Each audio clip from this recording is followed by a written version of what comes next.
So, as I had said in yesterday's morning episode of the show, I was not able to watch the Montreal Canadiens playoff against the Ottawa Senators yesterday. But whilst at a restaurant, very nice restaurant, got some chicken wings, had some really interesting seared tuna, it was really nice.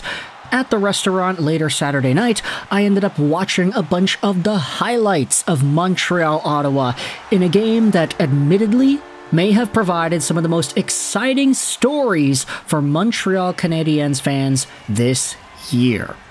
Because yesterday, the Habs beat the Ottawa Senators 4-1, and while you'll usually look at a 4-1 win and say, okay, seems like a pretty regular old game, seems like a good win, there were a few guys who stood out in this performance that I wanted to highlight in this video.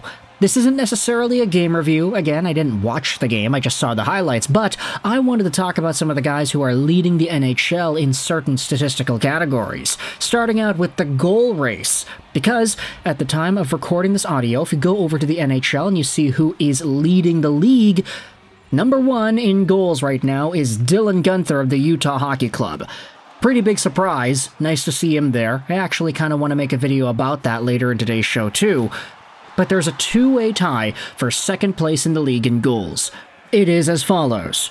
You have Paul Cotter of the New Jersey Devils and Cole Caufield of the Montreal Canadiens, with 4 goals each to kick off the 24-25 season. Now, the crazy part about it is, Cotter has 4 goals in 4 games. Caufield has 4 goals in 3 games. Kind of funny how their names sort of sound the same as well. Cotter, Caufield, they have that same assonance at the beginning. But Cole Caufield in yesterday's Montreal Canadiens 4-1 victory scored himself 2 goals, adding on to the goals that he had scored in the prior 2 games to start out the Habs 24-25 campaign. Caufield has literally scored a goal in every game so far, piling it up with a multi-goal game yesterday. He's now on pace for 109 goals on the year, which he's probably not going to hit, and 0 assists in the process. I mean, look, that's a really good point production metric, but obviously it's skewed because it's the beginning of the season. He's not going to get 109 goals and 0 assists. He's bound to get a helper at least once this season. But I wanted to talk about Cole Caufield because the goals that he has been scoring this season have been pretty good goals. I don't want to say like, oh, they're otherworldly, fantastic goal of the year candidate kind of goals, but they're just no-nonsense goals. He's finding lanes, he's finding shooting opportunities, he's shooting the puck, and he's scoring. This is admittedly not the same Cole Caufield that had suited up in 82 games last year and only had 28 goals, a mere 2 goals more than he had in the prior year, albeit with 36 more games played. Caufield had 26 goals in 46 games in 22-23, and then the next season he dipped. A lot of people were saying, hey, it's the shoulder. Caufield is not at 100%. He's scoring points, great, but we gotta wait before he's fully back up to speed, his shoulder is fully recovered, and he's able to start putting the puck in the back of the net with beautiful snipes once more.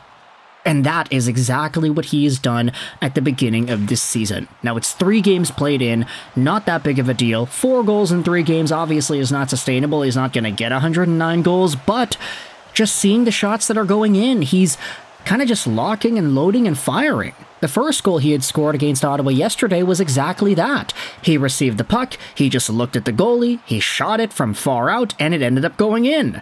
The next goal, it was not as pretty, it was a rebound, and he came in crashing the crease to put the puck in the net, but still, a goal is a goal. And for Cole Caufield to go out there and score in the ways that he is scoring, it is a big divergence from what we had seen last year. And I'm only so excited as to where this is going to go next. Now, I wanted to talk about the other guys that stood out in yesterday's Canadiens 4-1 victory, starting out with somebody who is leading the NHL in save percentage, or at least he's number 1 out of guys who are not at a 1 save percentage. It's Samuel Montembeault with a .986 save percentage on the year. His goals against average is also one of the top in the league. He is 3rd overall, tied with Connor Hellebuyck.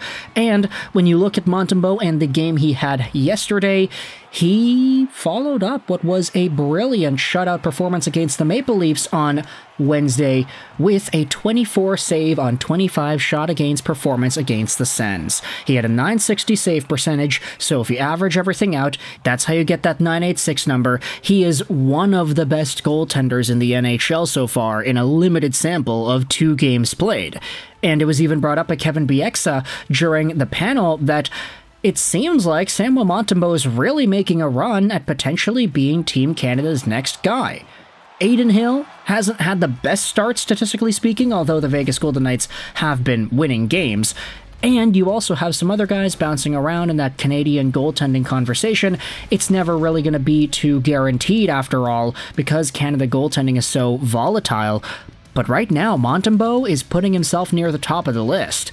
And with this in mind, you start thinking about Cayden Primo in the game against Boston, and you say, hey, this dude may not actually amount to anything when you consider what Samuel Montembeault is and how he's doing in the Canadiens organization. Forget the Carey Price to Cayden Primo CP connection. What about the just Samuel Montembeault connection here?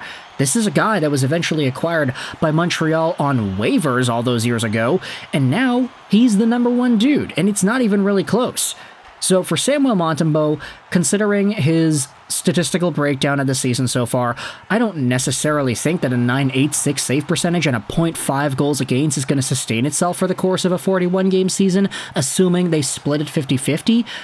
But for now, the fact that he is the best goaltender in the league who is actually led in a goal so far, it is speaking pretty high volumes as to how much he has improved and how confident, how good he has been in these opening games of the 24-25 year.